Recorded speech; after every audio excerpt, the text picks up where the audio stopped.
Welcome to another edition of Out and About. I'm Commissioner Barbara Strang, and I'm here tonight with our Interim Superintendent of Cabarrus County Schools, Brian Schultz. Welcome. Thank you very much. Glad to be here with you. So let's start with a little background on you. Tell us about yourself and how things are going for you. Sure. So I think one of the things about me that's important to know is that I've always considered myself a teacher. So I started out as a third grade teacher in Indiana and continued on that journey 25 years ago in North Carolina as a second grade teacher at Weinkauf Elementary School. And every decision I make and whatever position I've been in, I've always tried to recall the teacher days, and importantly, I have a wife at home who is a teacher, so if I tend to forget, she reminds me about what it's like to be in the classroom with students all day, and the important task that is that they have, and then how they need to be supported in the classroom. Very good. My kids are alumni from Weinkauf Elementary School. So how do you see this school year being a little bit different as we evolved in some of the new things, new ways we've taught our children over this past year? Yeah, I mean, we definitely learned a lot from last year, and really looking back on the last really 18 months, there's things that we want to totally forget about from the last 18 months, and there's a lot of things that we want to keep, and those are the silver lining in struggles, and we always learn a lot and grow a lot through challenges and struggles that we have. And I think we found ways to communicate with parents that we never did before. We found ways to reduce travel and be more efficient through video conferencing, video meetings, video check-ins, those kinds of things that we would have never been pushed to do in our organization. So we've created a lot of organizational efficiency, but that communication piece and doing check-in meetings with parents and with EC students who have individualized education plans, and to be able to do that, and a parent could still possibly be at work or at home where they couldn't have made the meeting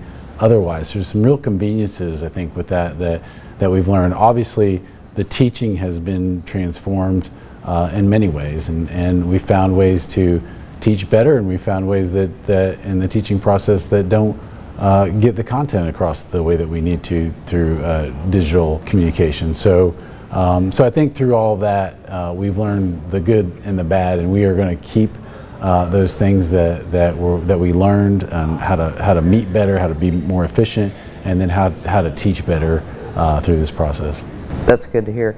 So it sounds like you're going to keep some of those digital platforms in for parents that are working and can't make a school meeting. I think that's a great tool to have, and it's great that we've utilized it and it's worked out to the benefit of the schools. I'm glad to see that.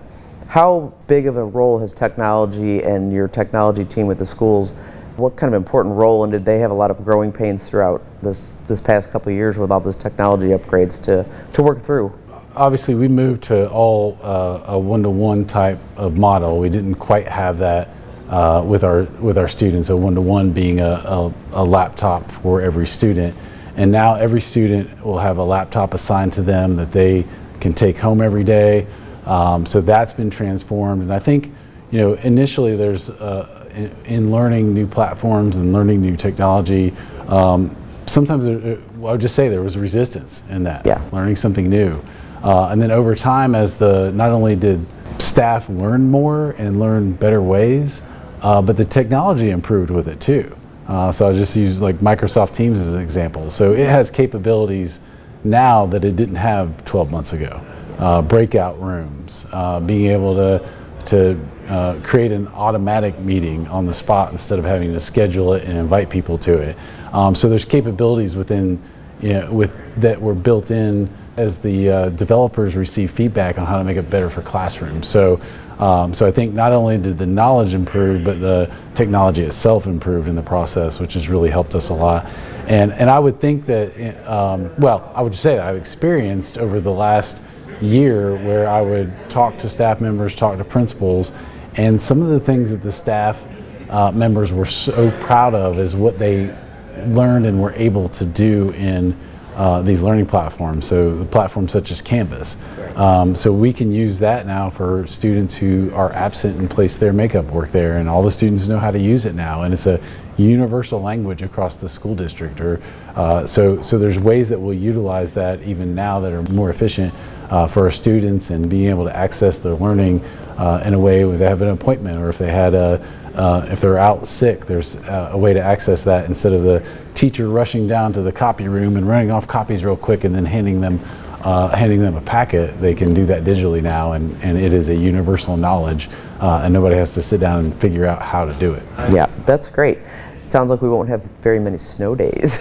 Yeah, that definitely will change our remote learning days. You know, for the inclement weather days will now become remote learning days in most cases. But if we have power outages or things like that, then yeah, we may sneak in a few real snow days in there. So yeah, I know the kids are probably like, darn, there goes the snow days. So have the facilities approved, and what's the next list of must-haves for our schools? Yeah, and we're going to be talking about that a lot coming up. So one of the things I'll say from a facility perspective, there's another silver lining through this pandemic, is that we utilize staff that were doing different jobs. So bus drivers, we use them utilize them in different roles on Fridays. So we had teacher meeting days, professional development days, on Fridays, so bus drivers obviously weren't driving on those days. So they did amazing things, from landscaping to painting at schools to assisting with custodial services. I mean, if you can think of it, they did it, and they were, I'm so proud of them because they were so flexible. Mm-hmm. And then what they did was they made our schools look even better than they already look. So if you go into schools right now and look at the facilities, they look as good as they ever have, that I ever remember. And that's a result of how the staff being flexible, and how we were able to utilize them in different roles and use their skills and strengths to do things that they didn't maybe think that they could do initially, and they learn new skill sets throughout that process. But you know, I think as our county grows, and that's always a hot topic. I know that our county grew over 21% over the last 10 years in population. So that then it turns into a need for more seats for students in schools.